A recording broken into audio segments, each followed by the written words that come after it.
ఈ రాధాకిషన్ రావు బెయిల్ పిటిషన్లపై వాదనలు గిన ముగిశాయి. తిరుపతి అన్న వాదనలు ముగిసినాయి. భుజంగరావు ఇవన్నీ ముగిసిన తర్వాత గిన వీళ్ళని ఇప్పుడే వదిలితే ఇంకా మిగతా వాళ్ళు రాకముందుకు ఇవి సాక్ష్యాలను తారుమారు చేస్తారు. చంచలగూడ జైల్లో జ్యుడిషియల్ రిమాండ్లో ఉన్న వీరిద్దరూ బెయిల్ కోసం మరోసారి నాంపల్లి కోర్టును ఆశ్రయించిన విషయం తెలిసిందే. దీనిపై 2 రోజుల పాటు విచారణ జరిగింది. పిటిషన్ల తరపు న్యాయవాది వాదనలను వినిపిస్తూ ఫోన్ ట్యాపింగ్ కేసుకు సంబంధించిన ఆధారాలను ధ్వంసం చేశారనే ఆరోపణలకు ఎలాంటి ఆధారాలు లేవని దర్యాప్తు అధికారులు రుజువు చేయలేకపోయారని వివరించారు. చూసిరా, తప్పు చేసింది వాళ్ళే, వాళ్ళ వివరాలు ఎలాంటి ఆధారాలు లేవు, రుజువు చేయలేకపోయామని వివరించారంట. చూడు ఎక్కడుంది న్యాయం, ఎక్కడుంది అన్యాయం, ఎక్కడుంది, ఎక్కడికి తీసుకెళ్తుంది. ఈ దర్యాప్తు ముగిసిన ఛార్జ్షీట్ దాఖలు చేశారని నేపథ్యంలో బెయిల్ మంజూరు చేయాలని విజ్ఞప్తి చేశారు.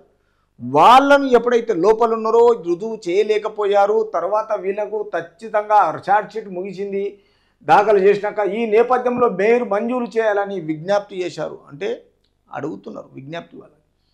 ఛార్జ్షీట్ దాఖలు తర్వాత దర్యాప్తు చేసేది ఉండదన్నారు. దర్యాప్తు అధికారుల తరపు న్యాయవాది వాదనలు వినిపిస్తూ కేసు దర్యాప్తు కీలక దశలో ఉందన్నారు.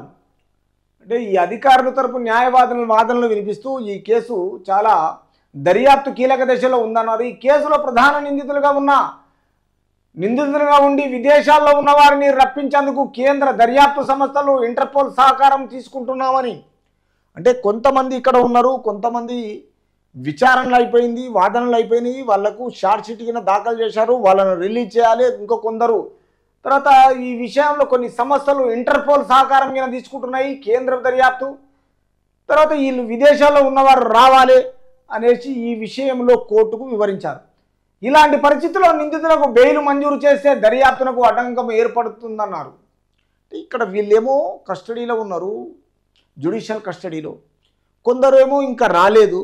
వాళ్ళు రాకముందుకు వీళ్ళు వచ్చే వరకల్లా వీళ్ళు కలిసి రేపు ఈ సాక్ష్యాలను తారుమారు చేస్తే పరిస్థితులు ఏంటి? ఇరు వర్గాల వాదనలు నమోదు చేసుకున్న న్యాయమూర్తి తీర్పును వాయిదా వేశారు. అంటే ఎక్కడైతే ఏది బెయిల్ కావాలని అడుగుతున్నారో న్యాయవాదులు, తర్వాత ఇక్కడ ప్రభుత్వం తరపున ఈ ఇరు వర్గాల న్యాయం మొత్తము వాదనలు విన్న తర్వాత ఈ తీర్పును వాయిదా వేశారు. ఎందుకంటే న్యాయమూర్తులు ఏం చేయాలా, పోలీసులు విచారణ చేయాలి, కోర్టు న్యాయం చేయాలనే విధానాన్ని ఇవన్నీ ఇరు వర్గాల విన్నాక ఇది పొందపరిచిన దర్యాప్తు అధికారులు ఛార్జ్షీట్లో పొందుపరిచిన అన్ని పత్రాలను ఇవ్వలేదని, తర్వాత నిందితుల తరపు న్యాయవాదుల వ్యాజ్యంపై దర్యాప్తు అధికారులు కౌంటర్ దాఖలు చేశారు. కీలక అంశాలున్న వాటిని గోప్యంగా ఉంచామన్నారు. తదుపరి విచారణ న్యాయస్థానం ఈ నెల 14 వాయిదా వేసింది. 14 అంటే ఏముంది, ఇంకా 6 రోజులు. ఈ 6 రోజుల విషయంలో అప్పటి వరకు ఆయన బయట ఉన్నాయనే వస్తాడా? తర్వాత మళ్ళొకసారి వీళ్ళు ఇంకా విషయాల్లో వాదనలు వినిపిస్తారా?